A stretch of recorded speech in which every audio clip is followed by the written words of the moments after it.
Hello అండి, welcome back to my channel అమ్మ ప్రేమ. ఈరోజు మన వీడియో ఏంటంటే యాపిల్ మిల్క్ షేక్ని ఎలా ప్రిపేర్ చేసుకోవాలో ఈ వీడియోలో చూపించేస్తాను, చూసేయండి. దీనికోసం ముందుగా పీల్ చేసి పెట్టుకున్న యాపిల్ని పీసెస్గా కట్ చేసుకోవాలి. అలాగే 5 బాదం 5 జీడిపప్పులను తీసుకోవాలి. డ్రై ఫ్రూట్స్ని చిన్న చిన్న ముక్కలుగా గార్నిష్ కోసం కట్ చేసుకొని పెట్టుకోవాలి. ఇప్పుడు ఒక మిక్సీ జార్ని తీసుకొని దానిలో ముందుగానే కట్ చేసి పెట్టుకున్న యాపిల్ ముక్కలను వేసుకోవాలి. దీనికోసం యాపిల్ని ఇలా పీల్ తీసుకొని వేసుకోవాలి. 1 అవర్ ముందు నానపెట్టుకున్న బాదం పప్పుకి పొట్టు తీసుకొని వేసుకోవాలి. అలాగే జీడిపప్పును కూడా యాడ్ చేసుకోవాలి. దీనిలో 100 ml పాలు పోసుకొని మూత పెట్టుకొని మిక్సీ పట్టుకోవాలి. ఇలా 5 నిమిషాలు మిక్సీ పట్టుకున్న తర్వాత దీనిలోని 2 ఐస్ క్యూబ్స్ని యాడ్ చేసుకోవాలి. అది మీ ఇష్టం. ఫ్రిడ్జ్లో పెట్టుకున్న వాళ్ళైతే ఐస్ క్యూబ్స్ని యాడ్ చేసుకోకుండా ఇలా మిల్క్ షేక్ని రెడీ చేసుకొని దాన్ని ఫ్రిడ్జ్లో పెట్టుకోవచ్చు.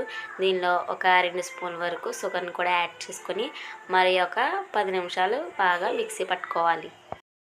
ఇలా మిక్సీ పట్టుకున్న తర్వాత యాపిల్ మిల్క్ షేక్ అనేది రెడీ అయిపోతుంది. ఇందులో వాటర్ యాడ్ చేయకుండా మిల్క్ని యాడ్ చేసుకున్నట్లయితేనే బాగుంటుంది. అందుకే నేను వాటర్ని చెప్పలేదు. ఇప్పుడు దీన్ని ఒక గ్లాస్లో సర్వ్ చేసుకుంటే చల్లగా యాపిల్ మిల్క్ షేక్ అనేది రెడీ అయిపోతుంది. దీన్ని మీరు ఫ్రిడ్జ్లో పెట్టుకొని తాగొచ్చు, లేకుంటే ఐస్ క్యూబ్స్ యాడ్ చేస్తాం కదా, ఇలా కూడా తీసుకోవచ్చు. చిన్నపిల్లలకి పెట్టే వాళ్ళైతే ఇలా ఐస్ క్యూబ్స్ని యాడ్ చేయకుండా ఇలా యాపిల్ మిల్క్ షేక్ని రెడీ చేసుకుని ఇచ్చేయచ్చు. తర్వాత డ్రై ఫ్రూట్స్ని చిన్న ముక్కలుగా కట్ చేసి పెట్టుకున్నాం కదా, దాంతో గార్నిష్ చేసుకోవచ్చు. అది మీ ఇష్టం. అంతేనండి, ఎంతో టేస్టీ అయిన సింపుల్ యాపిల్ మిల్క్ షేక్ అనేది రెడీ అయిపోతుంది.